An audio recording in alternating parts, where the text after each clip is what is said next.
सबसे बड़ी तस्वीर है, क्योंकि रक्षा क्षेत्र में हम जिस तरीके से तमाम वेपन्स को आत्मनिर्भर तरीके से शामिल करते जा रहे हैं, ये कहीं ना कहीं आने वाले समय में भारतीय रक्षा प्रणाली को और मजबूत बनाएगी, रक्षा तंत्र को और ज्यादा कुशल बनाएगी।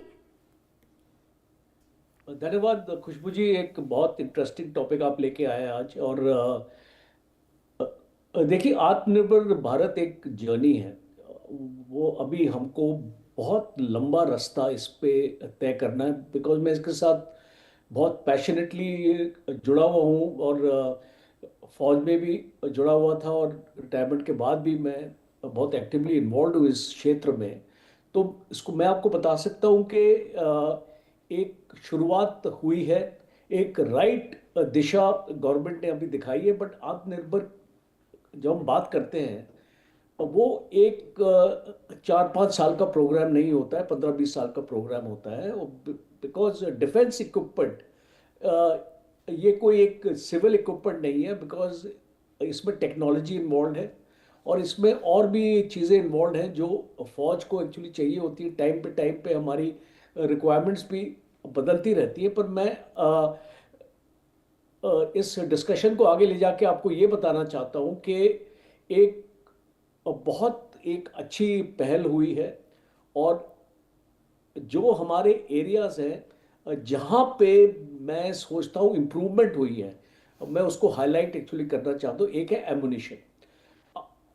ये जो एमुनिशन मैन्युफैक्चरिंग जो था, ये बेसिकली हमारे पीएसयूज पे लिमिटेड था और कुछ हमारी ऑर्डिनेंस फैक्ट्रीज थी, 7 या 8 ऑर्डिनेंस फैक्ट्रीज, टोटल हमारी 41 ऑर्डिनेंस फैक्ट्रीज है। तो 7-8 ऑर्डिनेंस फैक्ट्रीज थी जो एमुनिशन की उसको लुक आफ्टर करती थी। फिर आपको जानकारी होगी, कॉर्पोरेटाइजेशन हुआ ऑर्डिनेंस फैक्ट्री बोर्ड का, जिसमें ये 41 इंडस्ट्रीज जो इसको थी हमारी फैक्ट्रीज, इनको हमने 7 स्पेसिफिक क्षेत्रों में बांट दिया और अब हम उनको डिफेंस पीएसयूज बोलते हैं।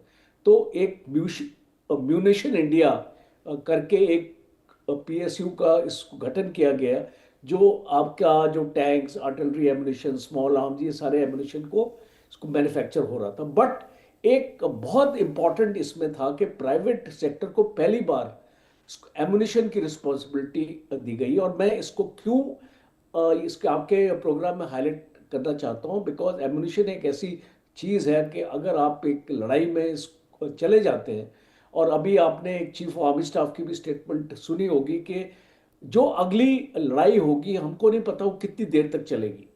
वो 7 दिन तक चल सकती है, 7 महीने तक चल सकती है, 40 महीने तक चल सकती है। तो उसके लिए आपको सर्च कैपेसिटी की जरूरत है और सर्च कैपेसिटी के लिए आपको अपना प्राइवेट सेक्टर को मजबूत करना पड़ेगा, जैसे कि solar industries, Adani defence, Bharat forge, premier explosives. तो ये कुछ चंद प्राइवेट इंडस्ट्रीज हैं जो अभी आर्टिलरी एमुनिशन का मैन्युफैक्चर हो रहा है, 155 mm का हो रहा है, टैंक एमुनिशन का इसको मेरे टाइम पे 125 mm जो FSAPDS एमुनिशन था, ये हम इंपोर्ट करते थे। आज की डेट में हम इसको मैन्युफैक्चर कर रहे हैं। तो एक बहुत बड़ा इस कदम है। और आपने यूक्रेन की लड़ाई में आपने सुना होगा थर्मोबैरिक राउंड्स के बारे में। अब वो भी इसको भारत में मैन्युफैक्चर हो रहा है। और आप हमारी इसको मिसाइल स्टोरी से तो आपको वाकिफ होंगे, जहां पे Akash surface to air missiles, BrahMos, Pinaka, Nag, Helina, तो ये जो सारा और मतलब कुल मिलाकर राजन सर जो बात आप बता रहे, कुल मिलाकर हर वो चीज शामिल करने की कोशिश और कवायद है जिससे कभी भी ऐसा ना लगे कि हम रक्षा क्षेत्र में कमजोर है। क्योंकि कहीं ना कहीं सर अगर आपको अपने आप को मजबूत करना है तो सबसे ज्यादा जरूरी ही तो यही है ना कि आप अपने रक्षा तंत्र को मजबूत करें। बाकी चीजें तो बाद में आएंगी, सबसे पहले तो अपने आप को सुरक्षित करना है। और यही वजह है कि जो नाम आप ले रहे हैं उन नामों को शामिल करना सबसे ज्यादा जरूरी था। सर आप रहिए मेरे साथ, मैं अरविंद जी को भी जरा इस चर्चा में ले आऊं, फिर वापस आपके पास आती हूँ। हूँ। अरविंद जी, जो बात राजन कोचर सर कह रहे थे उसी बात को मैं आगे लेकर जाऊंगी और एक चीज इसमें शामिल ये करूंगी, आजकल के बदलते परिवेश में जिस तरह से आजकल मुझे ऐसा लगता है कि हर बदलते साल हर देश के संबंध दूसरे देश के साथ बदल जाते हैं। आप देखिए भारत के संबंध चाहे श्रीलंका से हो, पाकिस्तान से हो, बांग्लादेश से हो, इनफैक्ट नेपाल से हो, कितने बदल गए हैं। अमेरिका के साथ संबंध किस तरीके से बदले हैं। ऐसे में जब आप अपने रक्षा क्षेत्र को आत्मनिर्भर बनाते हो तो आप ये बताते हो चाहे दुश्मनों की तादाद जितनी भी हो, दोस्तों की तादाद जितने भी हो, हमें फर्क नहीं पड़ता, हम अपने आप को अपने तरीके से मजबूत बना रहे हैं, फिर चाहे लड़ाई किसी के साथ भी हो, फिर चाहे सामने कोई भी हो। ठीक कहा है खुशबू जी, पर बात केवल दोस्ती और दुश्मनी की ही नहीं है। हाँ आपको इसका असर अर्थव्यवस्था पे भी बहुत जबरदस्त पड़ता है, बिल्कुल करेक्ट। क्योंकि आप देखिए कि हमने खाली घरेलू स्तर पर जो हमारा प्रोडक्शन है वह बढ़कर 3 लाख करोड़ तक पहुंच गया है। तो इससे यहाँ लोगों को रोजगार मिल रहा है, अर्थव्यवस्था को भी गति मिल रही है और एक नई उम्मीद जग रही है हमारे यहाँ के लोगों में। हमने 50,000 करोड़ का तो एक्सपोर्ट ही कर दिया है और वो खाली डिफेंस सेक्टर में है। तो यह सब चीजें बताती है कि भारत एक उभरता भारत है और उसमें वह तमाम क्षमताएं हैं।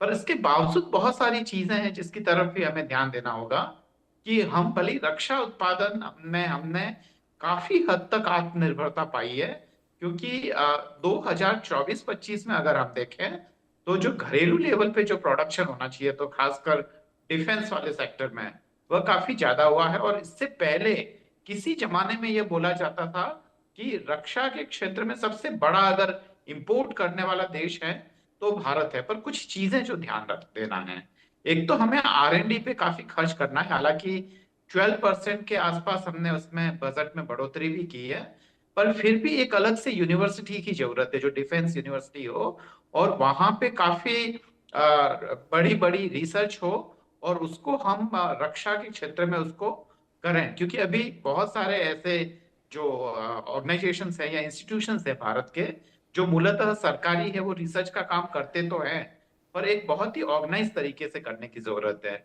दूसरी बात यह कि रक्षा के क्षेत्र में हम अगर एक बड़ी ताकत बन पाए तो इसकी वजह दरअसल प्राइवेट सेक्टर है। अगर प्राइवेट सेक्टर ने इस फील्ड में अगर एंट्री नहीं की होती तो शायद हम इतने बड़े पैमाने पे यह सब नहीं कर पाते, जैसे कोचर साहब ने भी अभी थोड़ी देर पहले इसी बात का जिक्र किया।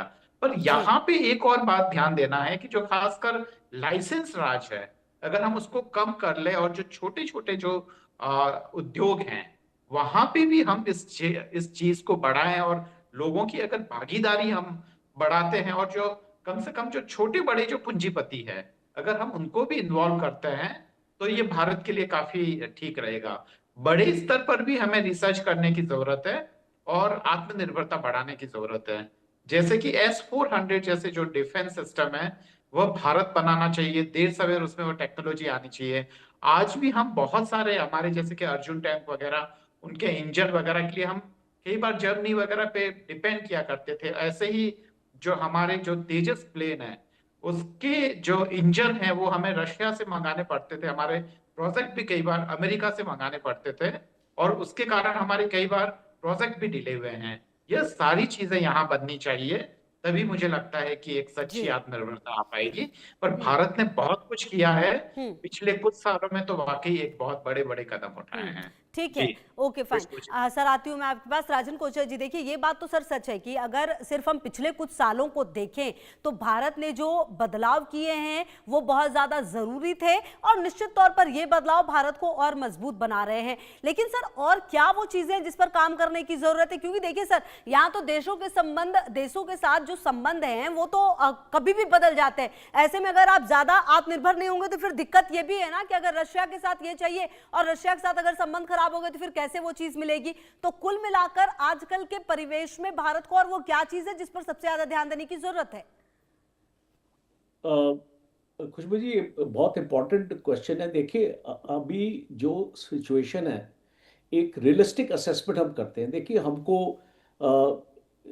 इसको लोगों को अच्छा लगता है कि आप अच्छी बातें करें और इसको बोलें कि आत्मनिर्भर हो रहे हैं, ये हो रहे हैं, बट ग्राउंड रियलिटीज़ आपकी अलग हैं। और आपकी जैसे आपका सवाल है इसके ऊपर मैं इसको स्टेप वाइज मैं जो इसको अपना एनालिसिस देना चाहता हूँ। सबसे पहले इंजन डिपेंडेंसी, आपका जो जेट इंजन है आपका तेजस का 404, अब ये आने वाले वक्त में आमका जो आपका एयरक्राफ्ट आएगा 114 एयरक्राफ्ट आप इसको इंडक्ट करना चाहते हैं, उसमें